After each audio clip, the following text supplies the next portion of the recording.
Hello, friends, and welcome to the world of Angel 1111. Friends, ये set of inner work है जो recce channels हैं उनके लिए, क्योंकि उनको अलग से चक्रा हीलिंग या फिर चक्रा एक्टिवेशन या फिर बीज मंत्रा चैंटिंग इस तरह से कुछ करने की ज़रूरत नहीं होती।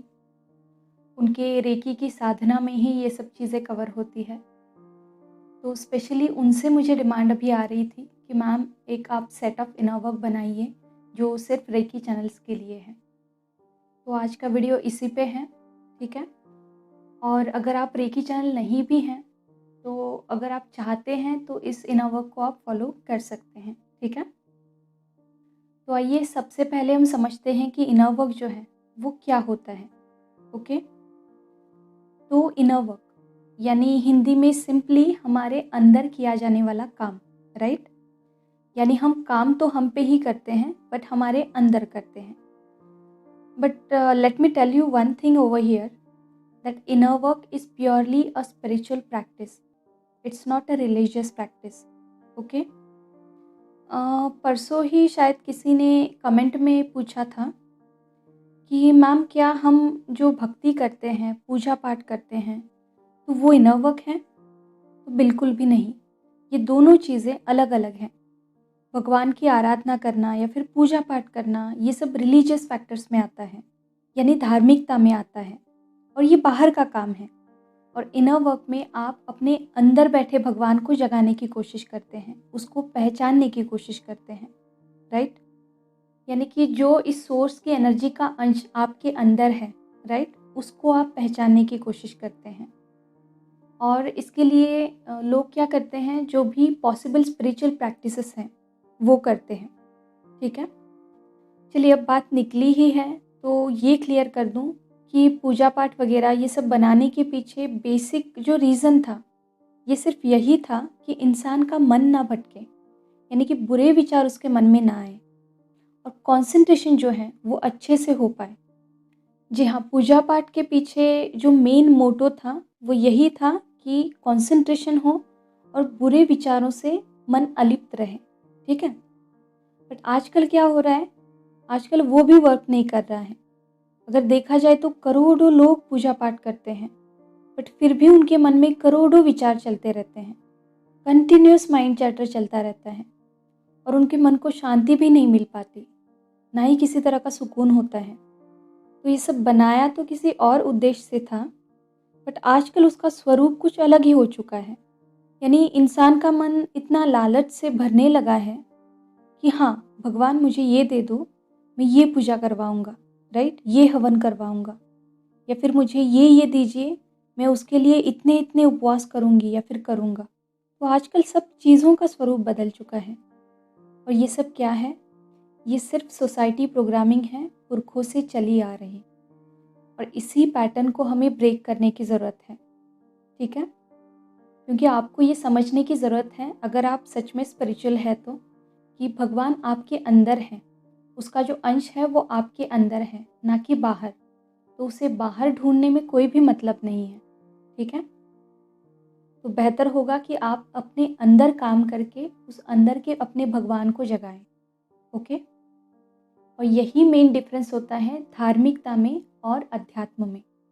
और इसीलिए जो क्वेश्चन पूछा गया था कि इनर वर्क जो है वो पूजा पाठ से बहुत अलग है, राइट। पूजा पाठ is not an inner work, okay. Well, let it be, हम इन सब पे फिर कभी बात करेंगे डिटेल में, ओके। तो इनर वर्क एक स्पिरिचुअल प्रैक्टिस है which help you to completely purify you from inside out, right. यानी आप खुद पे काम करते हैं, खुद को इम्प्रूव करने की, चेंज करने की कोशिश करते हैं, प्यूरीफाई करने की कोशिश करते हैं, रदर ना किसी और को चेंज करने की कोशिश करते हैं, राइट। और इसका मिराकल तो ये होता है कि जब आप खुद चेंज होने लगते हैं, जब आपकी खुद की वाइब्रेशन चेंज होने लगती है, तो धीरे धीरे इसका इफ़ेक्ट आपकी सराउंडिंग में होता है और फिर आपकी सराउंडिंग जो है वो अपने आप चेंज होने लगती है ना। तो चलिए सीधे चलते हैं इनर वर्क के रूटीन पे। तो सबसे पहले नंबर पे आता है आपका रेकी मेडिटेशन, रेकी साधना जिसे हम कहते हैं। इसका जो टाइम है वो आप अपने हिसाब से अपने कंफर्ट ज़ोन के अनुसार डिसाइड करें और उसी पर्टिकुलर टाइम पे इसको डेली करते रहें, ठीक है? बट अर्ली मॉर्निंग का जो टाइम होता है, ब्रह्म मुहूर्त का, तो वो सबसे बेस्ट होता है, ख़ासकर उन लोगों के लिए जिन्होंने किसी भी तरह की दीक्षा या फिर अट्यूनमेंट ली है, राइट? तो अगर वो ब्रह्म मुहूर्त में उस दीक्षा की या फिर उस अट्यूनमेंट की प्रैक्टिस करते हैं, तो उन्हें ड्रास्टिक चेंजेस देखने को मिलते हैं और वो भी कम समय में, ठीक है? तो सबसे पहला पॉइंट है रेकी मेडिटेशन और टाइम आपके कंफर्ट के अनुसार, ओके? सेकंड जो पॉइंट है वो है अफर्मेशंस का। मैंने सेल्फ लव के वीडियो में या फिर मनी ब्लॉकेजेस के वीडियो में और ट्विन फ्लेम क्लेम कैसे करें, इन सारे वीडियोस में मैंने अफर्मेशंस दिए हैं। लिंक आपको डिस्क्रिप्शन बॉक्स में मिल जाएगी, ठीक है? तो इन सब में से जो जो अफर्मेशंस आपको सही लगे उनको उठा के एक लिस्ट बना दीजिए अपने हिसाब से, करीब 10-15 अफर्मेशंस की, राइट? यानी कुछ 8-10 जो अफर्मेशंस रहेंगे वो आपके सेल्फ लव के रिगार्डिंग रहेंगे, आपके मनी के रिगार्डिंग रहेंगे, राइट? या फिर आपको जो भी आपके लाइफ में कॉन्फिडेंस लाना है या फिर किसी तरह के हेल्थ के रिगार्डिंग कुछ इम्प्रूवमेंट चाहिए, तो उस तरह से आपके लाइफ के रिक्वायरमेंट के रिगार्डिंग जो भी अफर्मेशन आप उसमें ऐड कर सकते हैं आपके खुद के, तो वो भी आप ऐड कर सकते हैं, ओके? और 4-5 आपको ट्विन फ्लेम के रिगार्डिंग अफर्मेशंस लिखने हैं, राइट? तो टोटल आपको 10 से 12 या फिर 15 इतने ही अफर्मेशन का सेट एक बनाना है। 20 या 25 अफर्मेशन मत बनाइए, ठीक है? 10 से 15 तक इनफ है, ओके? इन अफर्मेशन को आप अर्ली मॉर्निंग और रात में सोने से पहले राइट कर सकते हैं। हार्डली 3 से 4 मिनट का टाइम लगता है, ज़्यादा से ज़्यादा 5 मिनट, राइट? बट जैसे कि मैंने आपको इससे पहले भी बताया है कि अफर्मेशंस को यूज़ करने का जो बेस्ट तरीका है वो ये है कि उसको अपनी ही वॉइस में रिकॉर्ड करें, राइट? और उस रिकॉर्डिंग को आपको अर्ली मॉर्निंग में जब भी आप उठते हैं तो पहले ईयरफोन लगा के उसको सुनिए, राइट? रिपीट मोड में सुनिए। और सेकंड टाइम आप जब सोने जाते हैं उस टाइम पे आप ईयरफोन लगा के अपनी ही आवाज़ में उन अफर्मेशंस को सुनें, ठीक है? तो ये सबसे बेस्ट तरीका होता है, ये बहुत जल्दी आपके सबकॉन्शियस में उतरते हैं, ओके? तो चलिए देखते हैं थर्ड पॉइंट क्या है। तो थर्ड पॉइंट में आपको करना है भस्त्री का प्राणायाम या कपालभाति प्राणायाम। इन दोनों में से जो भी आपको कंफर्टेबल लगे वो आप कर सकते हैं, ठीक है? और इसको आपको अपने इनर वर्क में शामिल करना ही है। ये इम्पॉर्टेंट इसीलिए है क्योंकि ये जो प्राणायाम है, ये दोनों जो प्राणायाम हैं, ये आपकी सुषुम्ना नाड़ी जो है उसको एक्टिवेट करने में हेल्प करते हैं। और जैसे ही आपकी सुषुम्ना नाड़ी एक्टिवेट होती है तो आपकी फेमिनाइन और मास्कुलाइन दोनों साइड्स आपके बैलेंस होते हैं, ओके? तो ये बेहद ज़रूरी है। चलिए अब चलते हैं फोर्थ पॉइंट पे। तो फोर्थ पॉइंट है रिलीजिंग। ये भी एक इम्पॉर्टेंट पार्ट है। आपका किसी भी तरह का इशू है, एंगर है, ईगो है, हेट्रेट है या फिर को डिपेंडेंसी है, अटैचमेंट है, व्हाटएवर, तो इन सब के लिए आपको रिलीज रिचुअल करना है। कब तक करना है ये आपका सोल ही आपको गाइड करेगा, ठीक है? अगेन इस रिचुअल से लोगों के कुछ फिज़िकल इश्यूज़ भी रिलीज़ हो चुके हैं। तो अगर आपको किसी तरह का फिज़िकल डिस्कम्फर्ट है तो उसके लिए भी आप इसको यूज़ कर सकते हैं, राइट? इसकी लिंक भी आपको नीचे डिस्क्रिप्शन बॉक्स में मिलेगी, ओके? फिफ्थ पॉइंट है कर्मा क्लिनजिंग। ये भी बेहद इम्पॉर्टेंट है। तो इसमें 2 स्टेजेस आती हैं, एक तो कॉर्ड प्लकिंग और दूसरा फॉरगिवनेस। क्योंकि जब तक आप अपने पास्ट के सोल कॉन्ट्रैक्ट्स और कार्मिक कॉन्ट्रैक्ट्स जो हैं उनको रिलीज़ नहीं करते तब तक आप आगे बढ़ नहीं सकते, यानी कि एक तरह का ब्लॉकेज बना रहता है। तो ये 2 मेथड्स आपको उन सारी नेगेटिव एनर्जीज़ को रिलीज़ करने के लिए हेल्प करेंगे, ठीक है? तो पहले आपको कॉर्ड प्लकिंग करनी है और उसके बाद आपको फॉरगिवनेस करना है। दोनों एक साथ ही करना है, बस पहले कॉर्ड प्लकिंग और वो ख़त्म होने के बाद फॉरगिवनेस, ओके? ये आपको कम से कम 7 दिन एटलीस्ट करना ही है और उसके बाद फिर आप अपनी सोल कॉलिंग को फॉलो करिए कि whether you have to carry on it और नॉट। तो इन दोनों वीडियोस की भी लिंक आपको डिस्क्रिप्शन बॉक्स में मिलेगी, ठीक है? तो 6th जो पॉइंट है वो है मिरर वर्क। बेसिकली मैंने जो मिरर वर्क यूज़ किया है, तो मैंने लुइस हे का यूज़ किया है। एक्चुअली मैं स्पिरिचुअल जर्नी में आने से पहले से उनको फॉलो करती हूँ, तो मैंने उन्हीं का मिरर वर्क भी यूज़ किया था। आप चाहो तो वो मुझसे ले सकते हैं, वो रिटन फॉर्म में है। जब मैंने उस टाइम पे किया था, तो उसी टाइम का जैसे कि रफ़ होता है, उसी तरह का है। तो अगर आप चाहते हैं तो मुझे व्हाट्सअप करिए, मैं आपको प्रोवाइड कर दूँगी, ओके। बट एक बात है कि वो इंग्लिश में है, राइट? आपको मैं वो हिंदी में प्रोवाइड नहीं कर सकती, क्योंकि उसको इतना ट्रांसलेट करने के लिए अभी उतना टाइम भी नहीं है, ठीक है? तो अगर आप चाहो तो आप वो फ़ॉलो कर सकते हो, या फिर यूट्यूब पे आजकल बहुत सारे मिरर वर्क प्रोवाइड किए गए हैं, तो आप उनको भी फ़ॉलो कर सकते हैं, ठीक है? उसके बाद 7th जो पॉइंट है, वो है नॉर्मल मेडिटेशन। जितना ज़रूरी आपका प्रैक्टिस मेडिटेशन है, उतना ही ज़रूरी आपके लिए नॉर्मल मेडिटेशन है। ये आपको साधना में गहरे जाने के लिए हेल्प करेगा, ठीक है? तो ज़्यादा नहीं, बस 10 मिनट का ही ये मेडिटेशन है, और लिंक आपको इसकी भी डिस्क्रिप्शन बॉक्स में मिल जाएगी, ओके? चलिए अब देखते हैं 8th पॉइंट कौन-सा है। तो ये है अवेयरनेस प्रैक्टिस, और ये बहुत ज़रूरी है। इसको आपको अलग से टाइम निकालने की बिल्कुल भी ज़रूरत नहीं है, ठीक है?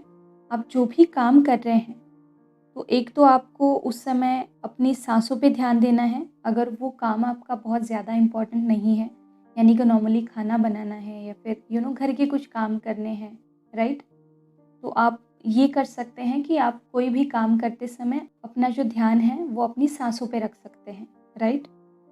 और जैसे कि मैंने आपको सेल फ़ोन में अलार्म लगाने की एक ट्रिक भी बताई है, कि आपको हर एक 5-5 मिनट का अलार्म लगाना है, जो आपको रिमाइंड करता रहेगा कि आपको अपनी साँसों पे ध्यान देना है ना? उसके अलावा आपको क्या करना है, दिन भर आपके सराउंडिंग के प्रति, आपके आस-पास की चीज़ों के प्रति, आवाज़ों के प्रति थोड़ा-सा अवेयर रहना है, ओके? और अगर आप कोई काम भी कर रहे हैं, तो वो काम आपको 100% फ़ोकस से करना है। यानी सिंपली अगर एग्ज़ाम्पल के तौर पर देखा जाए, तो अगर आप खाना खा रहे हैं, तो आपको सिर्फ़ और सिर्फ़ खाना ही खाना है। यानी उस वक़्त आपको ना ही सेल फ़ोन को हाथ लगाना है, ना ही टीवी देखनी है, ना ही कुछ और करना है। और अपनी जो खाना खाने की प्रोसेस है, उसको ऑब्ज़र्व करना है। इस तरह से एक तो आप अपनी साँसों पे ध्यान दें, या फिर आप जो भी काम कर रहे हैं, उसको जागरूक होके करें, ओके? और रेस्ट ऑफ द टाइम जो होता है, तो उस टाइम पे अपने सराउंडिंग के प्रति, आसपास की चीज़ों के प्रति, आवाज़ों के प्रति आपको अवेयर रहना है। एक्चुअली ये अवेयरनेस की जो प्रैक्टिस है, वो आपके सोल ग्रोथ को एक सडन शिफ्ट देती है। तो ये अवेयरनेस की प्रैक्टिस भी उतनी ही इम्पॉर्टेंट है, ठीक है? जो नॉर्मली कहीं पे बताई नहीं जाती, राइट? तो ये हो गया आपका complete set of inner work, right? इसमें 8 पॉइंट हैं, ओके? और जब भी आप रेकी हीलिंग सीखते हैं, यानी रेकी चैनल बन जाते हैं, तो जैसे मैंने स्टार्टिंग में ही कहा, आपको अलग से चक्रा हीलिंग या फिर चक्रा एक्टिवेशन या फिर बीज मंत्रा चैंटिंग, इस तरह से कुछ करने की बिल्कुल भी ज़रूरत नहीं होती। तो आपका उतना टाइम बचता है, ठीक है? And in a very rare cases, किसी का कोई चक्रा अगर बहुत ज़्यादा ब्लॉक है, किसी के चक्रा के रिगार्डिंग बहुत प्रॉब्लम है, तो उस समय पे मैं एनर्जी पिक करके उनको उस पर्टिकुलर चक्रा पे काम करने के लिए कहती हूँ, ठीक है? बट ये बहुत ही रेयर केसेस में होता है, ओके? तो ये हुआ आपका complete set of inner work.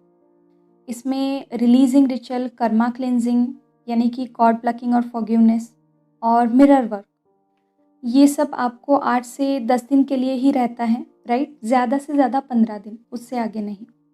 उसमें ही सब नेगेटिविटी क्लीन हो जाती है, ओके? और बाकी जो आपको रेगुलरली कैरी ऑन करना है, तो वो है सबसे पहले तो reiki meditation, right? Then second है अफ़र्मेशन, थर्ड है भस्त्रिका या फिर कपालभाति प्राणायाम, जो भी आपको कंफर्टेबल लगे, ओके? देन फोर्थ है normal meditation at least of 10 minute, okay? और फिफ्थ है अवेयरनेस प्रैक्टिस। और यहाँ पे एक पॉइंट मैं मेंशन करूँगी, जो लास्ट 6th पॉइंट होगा, और वो है energy clearing and merging with the help of reiki, और वो आपको वीक में एक ही बार करना है, राइट। तो इससे क्या होगा कि आपके बीच में जो कुछ भी नेगेटिविटी है, किसी भी डायमेंशंस में है या फिर कितने भी पास्ट लाइफ से आई है, तो वो सारी आप धीरे धीरे रिमूव करते हैं, है ना। तो सिंपली आपको डेली इन 6 पॉइंट को ही फॉलो करना पड़ता है आगे जाके, जब आपकी सारी रिलीजिंग कंप्लीट हो जाती है। ओके। हालांकि मेरा भी इसी तरह का रूटीन रहता है, बस मेरा जो नॉर्मल मेडिटेशन होता है वो कम से कम 1 घंटा होता है, और ज़्यादा से ज़्यादा 3 घंटा तो होता ही है। यानी कि जब भी ज़्यादा पेशेंट्स नहीं होते और मुझे जब भी टाइम मिलता है मैं बैठ जाती हूँ सीधा। यानी ना ही किसी ऑडियो की ज़रूरत है ना ही कुछ और, बस जैसे ही बैठ जाती हूँ तो फिर उठने के चांसेस बहुत कम होते हैं। तो वो एक कहते हैं ना, एक लत सी लगती है इन सारी चीज़ों की। और ये लत क्यों लगती है? क्योंकि जैसे ही आप गहरे में जाते हैं और वो गहरे का जो अनुभव करते हैं, राइट, तो वो अनुभव की वजह से आपको ये लत लगती है। नॉर्मली स्पिरिचुअलिटी में ऐसा कहा जाता है कि एक बार अगर आपने इस ध्यान के आनंद को चख लिया, राइट, तो उसके बाद कभी आप पीछे नहीं हट सकते। और ये चीज़ मैंने एक्सपीरियंस भी की है कि अगर एक टाइम खाना नहीं मिलेगा तो भी चलेगा, बट मेडिटेशन चाहिए। इसीलिए मुझे जब भी चांस मिलता है मैं सीधा बैठ जाती हूँ। तो आपको रेकी का प्रैक्टिस मेडिटेशन तो करना ही है, राइट, बट अलॉन्ग विथ आपको नॉर्मल मेडिटेशन की भी आदत लगानी है, ठीक है। और जैसे मैंने पहले कहा कि ये आपको गहरे में जाने के लिए हेल्प करेगा, ठीक है। बस यहाँ आपको थोड़ी सी तकलीफ़ उठाने की ज़रूरत है, क्योंकि 2-3 जो अफ़र्मेशन से रिलेटेड वीडियोज़ हैं, उनसे जो भी अफ़र्मेशंस आपको सही लगते हैं, उनको आपको नोट डाउन करना है, राइट। और बाकी जो है वो फॉरगिवनेस का मेडिटेशन है, कॉर्ड प्लकिंग का मेडिटेशन है, राइट, रिलीज़िंग का रिचुअल है। तो इन सब के वीडियोज़ भी मैंने प्रोवाइड करके रखे हैं, शायद ही आपको ये और कहीं मिलेंगे, राइट। तो जब भी आप रिलीज़िंग या फिर कॉर्ड प्लकिंग करेंगे, फॉरगिवनेस करेंगे, तो उस टाइम पे आपको इन वीडियोज़ को फॉलो करना है, ओके। बाकी काम तो आपको ही करना पड़ता है, राइट। मैं स्टार्टिंग में सिर्फ एक सेशन ही लेती हूँ अट्यूनमेंट का, और फिर उसके बाद सब अपनी अपनी प्रैक्टिस करते रहते हैं, खुद एक्सपीरियंस लेते रहते हैं और अपने आप ही ग्रो होते रहते हैं। और यही मैं चाहती हूँ, मेरा मोटो भी यही है, मैंने हमेशा आपको यही कहा है कि आप पूरी तरह से इंडिपेंडेंट हो जाए। अपनी हीलिंग के लिए भी आप किसी पे भी डिपेंड ना रहें, राइट। और वैसे भी अगर किसी को किसी तरह का इशू होता है, राइट, तो मैं उनको गाइड भी कर देती हूँ, बिकॉज़ आपकी रिस्पॉन्सिबिलिटी होती है मुझ पे। अगर आप इस बात पे आए हैं तो आपको साथ ले जाने की ज़िम्मेदारी मेरी है, राइट। तो जो लोग इस बात में मुझसे जुड़ेंगे उन सबको मैं साथ लेके ही चलूँगी, बस उसी के लिए मैं यहाँ पे हूँ, ठीक है। तो होप कि आपको एक परफेक्ट रूटीन मिल चुका है इनर वर्क का, okay. Again last but not least, don't forget that hard work is the key, okay. Honestly अपना काम करते रहिए बिना किसी फल की अपेक्षा किए, ठीक है। तो चलिए आज के लिए इतना ही। खुद का ध्यान रखिए, खुद को सेफ रखिए। God bless you all of you. Deep thanks to Reiki angel, doctor Mikao से, and all holy masters. Thank you.